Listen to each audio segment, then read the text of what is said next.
പിറ്റേ ദിവസം രാവിലെ നമ്മൾ എണീറ്റ് പോയത് എനിക്ക് സലൂണിൽ പോകണമായിരുന്നു. അപ്പം സൽമാനിയിലുള്ളൊരു സലൂണിൽ പോയപ്പോൾ അവിടെ വെച്ച് അവിചാരിതമായിട്ട് എൻ്റെ കൂടെ പണ്ട് വർക്ക് ചെയ്തുകൊണ്ടിരുന്ന ജെസിനെയും നിബിയെയും ഒക്കെ കണ്ടു. അതൊരു ഭയങ്കര സന്തോഷമായിരുന്നു. തിയേറ്റർ കാണാൻ വരും. അത് കഴിഞ്ഞിട്ട് പിന്നെ നമ്മൾ മനാമയ്ക്ക് പോയി. അവിടെ സേക്രഡ് ഹാർട്ട് ചർച്ച് നമ്മൾ പൊയ്ക്കൊണ്ടിരുന്നതാണ്. അതിനടുത്തുള്ള അല്ലമ്ര തിയേറ്റർ അതൊക്കെ കണ്ട് പിന്നെ എന്നാ ഫുഡ് വാങ്ങിക്കണ്ടേ കഴിക്കാൻ വേണ്ടിയിട്ട്. അത് തിരഞ്ഞുള്ള നടപ്പാണ്, എവിടെ നിന്ന് വാങ്ങിക്കുമെന്ന്. ആണോ? എത്ര പെട്രോളിന്? പൗണ്ടല്ലേ ഇപ്പം ദിനാറ്. ഇനി അടിക്കേണ്ട ആവശ്യമില്ല. ഇത് മേടിച്ചു പോയ ഒരു അൽഫാം, രണ്ട് കിഴിപ്പൊട്ട മേടിക്കാം. കിഴിപ്പൊറോട്ട പക്ഷെ എനിക്ക്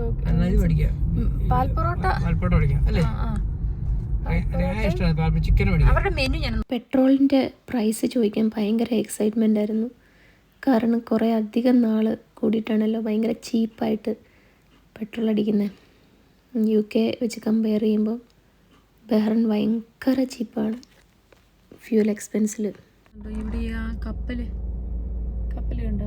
കപ്പലിൻ്റെ ഇതുണ്ടാക്കി വെച്ചേക്കുന്നത് കണ്ടോ? എവിടെയായിരുന്നു സേഫ് മോളിൽ? എന്തിനാ പൊക്കോണ്ടിരുന്നത്?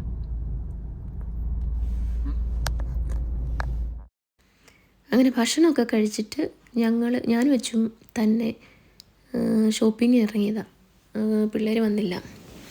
അതായത് എനിക്ക് ഒരു ഷൂ വാങ്ങിക്കണമായിരുന്നു. ഞാനിവിടെ പിക്കാട്ട്ലിയുടെ ഒരു ഹാഫ് ഷൂവിൻ്റെ വലിയൊരു ഫാനാണ്. അപ്പോൾ നേരത്തെ ബഹ്റിനുണ്ടായിരുന്നപ്പോൾ വാങ്ങിച്ചുകൊണ്ട് പോയതാണ്. എനിക്കത് ഭയങ്കര കംഫർട്ടബിളാണ്, ഭയങ്കര സോഫ്റ്റാണ്. അപ്പം ഞാൻ ഇവിടെ സീഫ് മോളിൽ നിന്ന് അത് വാങ്ങിച്ചേ. അവിടെയൊക്കെ എനിക്കത് കണ്ടിട്ടില്ല ഒരിടത്തും. അപ്പോൾ ഞാൻ എപ്പോഴും ഇങ്ങനെ ഓർക്കുമായിരുന്നു ബഹ്റിന് വരുമ്പം എന്തായാലും അത് വാങ്ങിക്കണമെന്ന്. പക്ഷേ ഈ വരവിന് എനിക്കത് കിട്ടിയില്ല കേട്ടോ. നോയമ്പ് സമയമായതുകൊണ്ട് കട അവർ അടച്ചിട്ടേക്കുമായിരുന്നു.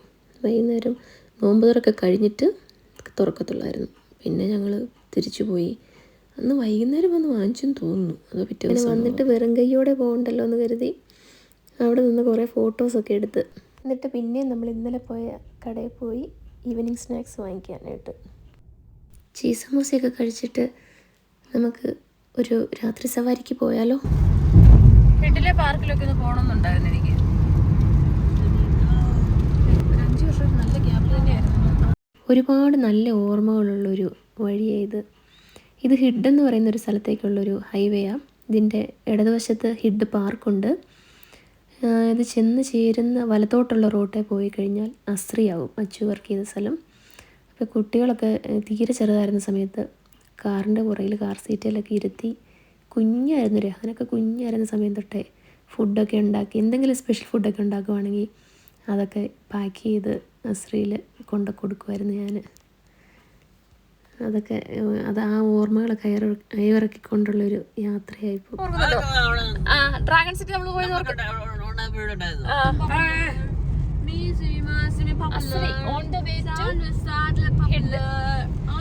ചേട്ടൻ, ശിവാസൻ ചേട്ടൻ, ലിസൻ ചേട്ടൻ, സാലു ചേട്ടൻ അല്ലേ, എല്ലാരെയും കാണാനായിട്ടുള്ള എക്സൈറ്റ്മെന്റിലാണ്. ബാലൻ ചേട്ടൻ്റെ പേര് പറയാൻ ഞാൻ വിട്ടുപോയോ? പറഞ്ഞു തീർന്നില്ല. അവരെല്ലാം എത്തിയല്ലോ. അൽമദീഫ് എന്നും പറഞ്ഞ് ഗൂസി മജ്ബൂസൊക്കെ കിട്ടുന്ന സ്ഥലം ഉണ്ടായിരുന്നു. അവിടെയായിരുന്നു ഞങ്ങളുടെ ഫസ്റ്റ് മീറ്റിംഗ് പോയിന്റ്. അവിടെ നിന്ന് ഞങ്ങൾ ഫുഡൊക്കെ വാങ്ങിച്ച് അവർ താമസിക്കുന്ന റൂമിൽ വന്ന് കുറേ നേരം സംസാരിച്ചിരുന്ന് നല്ല രസമായിരുന്നു. വേണിച്ചേട്ടൻ ആൻഡ് ഗ്യാങ് എന്ന് പറഞ്ഞാൽ നമ്മുടെ ചങ്ക് ബ്രോസ.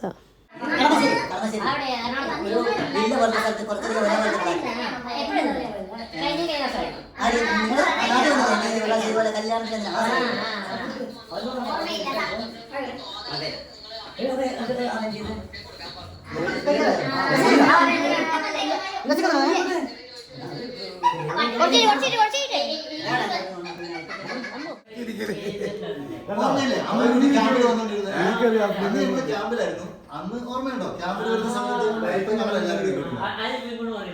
അന്ന് കൊറോണ സമയത്ത് ക്യാമ്പിൽ ഭയങ്കര ബുദ്ധിമുട്ടായിരുന്നു. ക്യാമ്പെല്ലാം ലോക്ക് ചെയ്തിരിക്കുകയായിരുന്നു, വെളിയിൽ പോകാൻ പറ്റില്ലായിരുന്നു. കോവിഡ് ഭയങ്കര ബുദ്ധിമുട്ടായിരുന്നു. അതാണ് കോവിഡ് ബഹ്റൈനിൽ നിന്നല്ല, കോവിഡ് മൊത്തത്തിൽ ഒത്തിരി പ്രശ്നങ്ങളുണ്ടായി. എനിക്കാണെന്നുണ്ടെങ്കിൽ 5-6 പ്രാവശ്യം വന്നു. അന്ന് വണ്ടിയൊക്കെ പറഞ്ഞു ഈ മുടി മാറ്റണം നല്ല അടിപൊളിയായിട്ടില്ലേ കാണാൻ. ഈ മുടി ഒരു കാരണവശാലും ചേഞ്ച് ചെയ്തില്ല. ഇതാണ് ഏറ്റവും ഹൈലൈറ്റ്.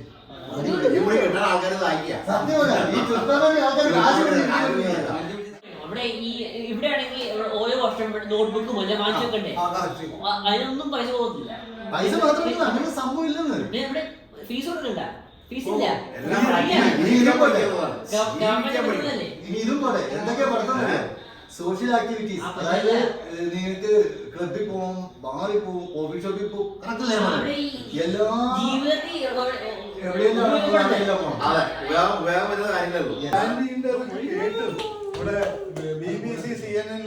അത് കഴിഞ്ഞപ്പോഴത്തേനും ശിവാസൻ ചേട്ടനും അജിത് ചേട്ടായൊക്കെ വന്നു. പിന്നെ ഫുഡൊക്കെ കഴിച്ച് വേണിച്ചേട്ടൻ ഞങ്ങൾക്ക് ഫലൂടയൊക്കെ വാങ്ങിച്ചു തന്നു. അവിടെ നിന്ന് ഇറങ്ങി. പിന്നെ അപ്പോഴത്തേനും ഒരു രാത്രി 12 മണിയൊക്കെ കഴിഞ്ഞിരുന്നു. പിന്നെ നേരെ പോയത് ഞാൻ വർക്ക് ചെയ്ത ചിദാഫ്സിലേക്ക്.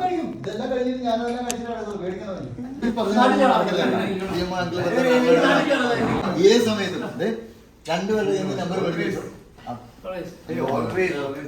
എന്ത് വാങ്ങിച്ചാലും ഈ സാധനം കിട്ടില്ല.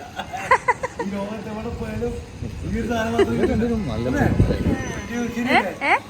ഈ ലോകത്ത് എന്ത് വാങ്ങിച്ചാലും ഈ സാധനം കിട്ടില്ല. വേറെ എല്ലാം കിട്ടും. ായാലും ഇത് കിട്ടില്ല. അതാണ്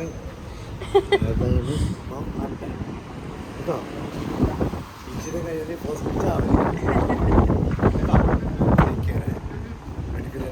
ഒരിക്കലും മറക്കരുത്.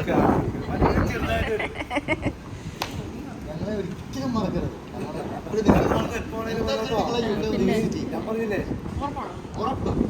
നമ്മളെ ഈ വർഷങ്ങൾ കണ്ടില്ലേലും കുറെ നാൾ വിളിച്ചില്ലേലും ചില ബന്ധങ്ങൾ അങ്ങനെയല്ലേ അല്ലേ? ചില ബന്ധങ്ങൾ അങ്ങനെ നമ്മുടെ ലൈഫിൽ എപ്പോഴും ഒന്നും വിളിക്കാനൊന്നുമില്ല. ഇവിടെ പറഞ്ഞില്ലേ എന്റെ ചൈൽഡ്ഹുഡ് എന്ന് പറഞ്ഞില്ലേ, ഏത് ഇപ്പോഴും ഓർത്തിരിക്കുന്ന കാര്യം. അവിടെ സൂപ്പർ മാർക്കറ്റിൽ പോയില്ലേ, അവരുടെ ചൈൽഡ്ഹുഡ് ഇല്ലേ, അതിനെ എടുത്തു വരികയാണ്. ഭയങ്കര മെമ്മറി ആണോ കാര്യങ്ങളൊക്കെ ഓർത്തിരിക്കുന്നുണ്ട്. ആ മെമ്മറി പോകാതിരിക്കാണ് ഡിസ്നേടെ ഞാൻ ഇപ്പൊ കൊണ്ടുവന്നേ. കാരണം കുറച്ച് നാൾ കഴിഞ്ഞാൽ അത് ചിലപ്പോ അങ്ങ് ഫെയ്ഡ് ആയി പോകും. ഇവന്മാരുണ്ടായാലും മതി അവിടെ.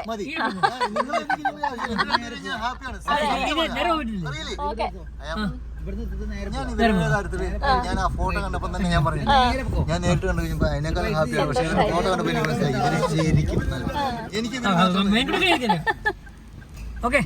എന്നാ bye bye. Okay bye bye bye bye bye bye. പെട്ടെന്ന് പ്രോബ്ലം അങ്ങോട്ട് പോലീസ് വണ്ടി ഇതായിരുന്നു ഇവിടുത്തെ സ്ഥിരം പ്രശ്നം. എപ്പോഴും കാണും ഇങ്ങനെ പോലീസ് വണ്ടികൾ. അതിലെ ഇപ്പൊ ആണ് ഭയങ്കര വിഷയമായിട്ടുണ്ട്. അവിടെ കത്തിക്കലെന്നുണ്ട്. ഇവായിട്ട് എപ്പോഴും കത്തിക്കല്ലോ. എനിക്ക് വിശ്വസിക്കാൻ പറ്റുന്നില്ല ഇപ്പോഴും ഉണ്ടെന്ന്.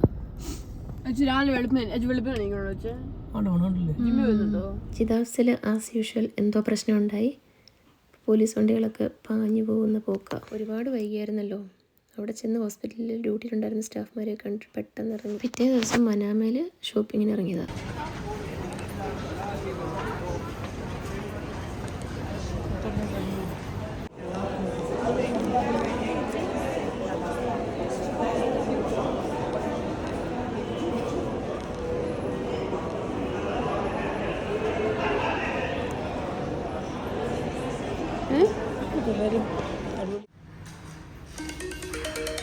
അപ്പൊ സിബിച്ചേട്ടായി വിളിക്കുന്നു.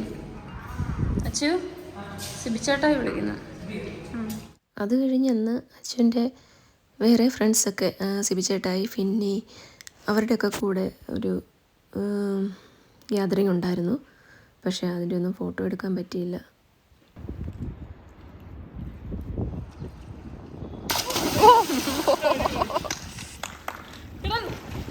ചെയ്ത്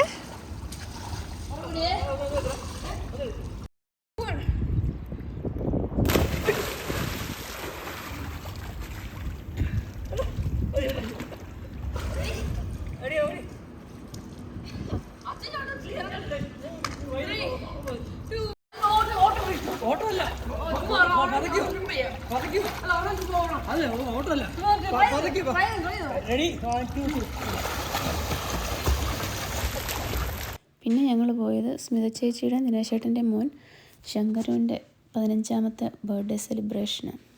ഞങ്ങളിത് പിന്നീടൊക്കെ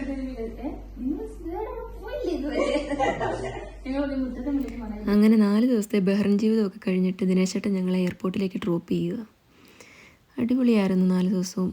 എന്നാ പറയുന്നത്, തിരിച്ചു പോകുമ്പം ഓർമ്മകളുടെ ഒരു വലിയ കൂമ്പാരം, സുഖമുള്ള ഒരു ഘനമായിട്ട് മനസ്സിലിങ്ങനെ നിറഞ്ഞു നിൽക്കുക. 4 ദിവസം മതിയാകാത്ത പോലെ. ഇനിയും എന്തൊക്കെയോ ചെയ്യാനുണ്ട്, ആരെയൊക്കെയോ പോയി കാണാനുണ്ട്. ഞാൻ പറയുന്ന പോലെ ഇനിയും വരാമല്ലോ നമുക്ക്. പിന്നെ ബഹ്റിൻ ഇൻ്റർനാഷണൽ എയർപോർട്ടിൽ നമ്മൾ തിരിച്ചല്ല, നാട്ടിലേക്ക് പോവുക. It's nice airport.